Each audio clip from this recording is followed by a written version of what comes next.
Good morning, students. Today we are seeing to the GMP. What is the GMP? It is the good manufacturing practices. Okay. सगळ्या एक्झामला important आहे GMP. Okay. त्याच्यामध्ये काय it included in the schedule M. Okay.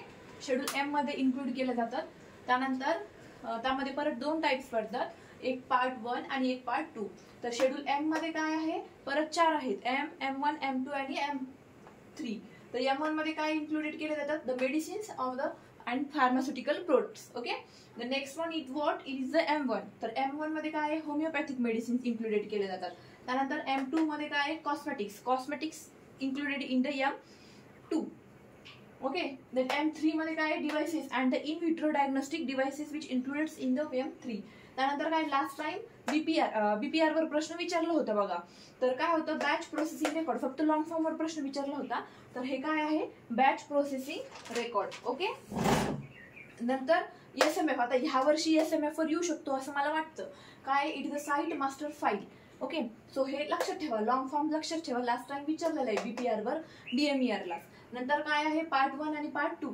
आता हे कशाचे parts आहेत, schedule M चे parts आहेत. तर फर्स्ट मध्ये काय, आता मी असं लक्षात ठेवलं, फर्स्ट PM म्हणजे PM गुड मॅन्युफॅक्चरिंग प्रॅक्टिसेस आहेत ना. तर फर्स्ट PM मी अशी लक्षात ठेवलं होतं. आता GMP पार्ट 1 आणि पार्ट 2. ओके. देन पार्ट 1 मध्ये काय इन्क्लुडेड आहेत, म्हणजे कशाच्या रिलेटेड माहिती दिली जाते GMP मध्ये, it is the premises and the material, म्हणजे टेक्स्चर ऑफ द मटेरियल, हे ते सगळ्या गोष्टी याच्यामध्ये दिल्या जातात. त्यानंतर पार्ट 2 मध्ये काय आहे, requirement of the plant and equipment, म्हणजे प्रिपरेशनसाठी, फॉर्म्युलेशन प्रिपेअर करण्यासाठी कुठल्या कुठल्या टाईपचा, म्हणजे कसा प्लांट आहे, एक मास्टर फॉर्म्युला काय आहे, त्यानंतर कुठले इक्विपमेंट्स त्यामध्ये यूज केले जातील, हे पार्ट 2 मध्ये दिलेलं असतं. ओके. आणि त्यामध्ये मग ते 1A 1B 1C 1D त्याचे ते सेम लाईक आहे. ओके. आणि पार्ट 1 मध्ये काय, GMP मध्ये, आता मी इथे पूर्ण लिहिलं नाहीये बरं का, मी याच्या तुम्हाला नोट्स प्रोव्हाइड करेल on the WhatsApp group. Okay. So तुम्ही लिंक दिलेली असेल खाली, तर ती जॉईन करू शकता. ओके. जर तुम्हाला नोट्स हव्या असतील त्याच्या पूर्ण तर. आणि मी असं मेन पार्ट्सच घेत आहे. GMP खूप सारं मोठं आहे, तुम्ही PDF डाउनलोड करू शकता गुगलवरनं. गव्हर्नमेंट GMP मॅन्युफॅक्चरिंग प्रॅक्टिस असं टाकलं तर त्याच्यात खूप सारं आहे आणि तेवढं काही मला वाटत नाहीये गरजेचं. त्यातले मेन जे पॉईंट्स आहेत ते तरी आपल्याला माहित पाहिजे आणि ते मी सगळे वाचूनच इथे घेत आहे आणि तुम्हाला नोट्सही प्रोव्हाइड होतील.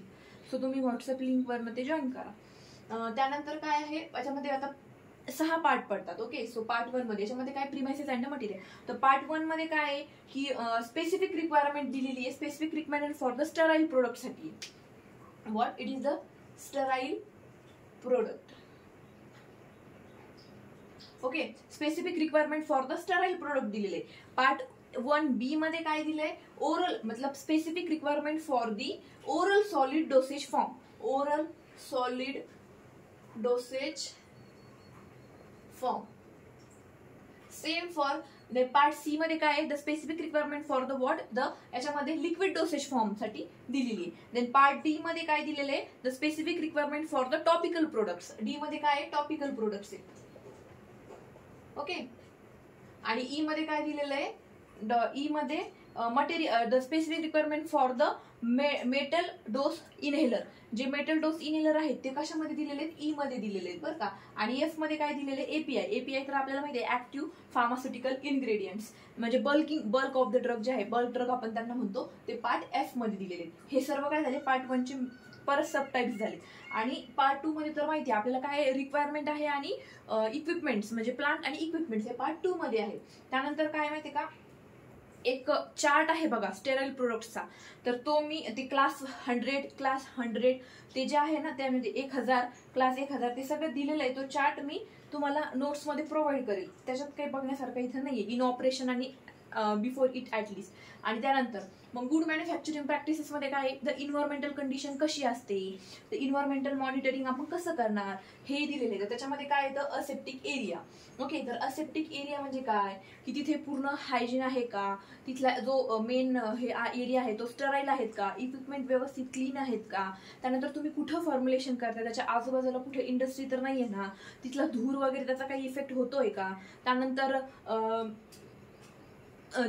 हायजीनचं झालं, त्याच्या साईडला वॉशरूम वगैरे तर नाहीये ना, ह्या सगळ्या गोष्टी, असेप्टिक एरिया वगैरे, हे सगळं कशामध्ये दिलेलं आहे, मास्टर फॉर्म्युला रेकॉर्ड. यावर प्रश्न येऊ शकतो बरं का. 101% लॉंग फॉर्म लक्षात ठेवा, MFR चा काय, मास्टर फॉर्म्युला रेकॉर्ड. आता मास्टर फॉर्म्युला रेकॉर्ड जो आहे तो कशासाठी, आता आपण याच्या अगोदर ना पहिले असेप्टिक एरिया बघू आणि मग त्यानंतर हे बघू. तर आता असेप्टिक एरियावर येऊ. तर आता जीएमपी मध्ये काय आहेत की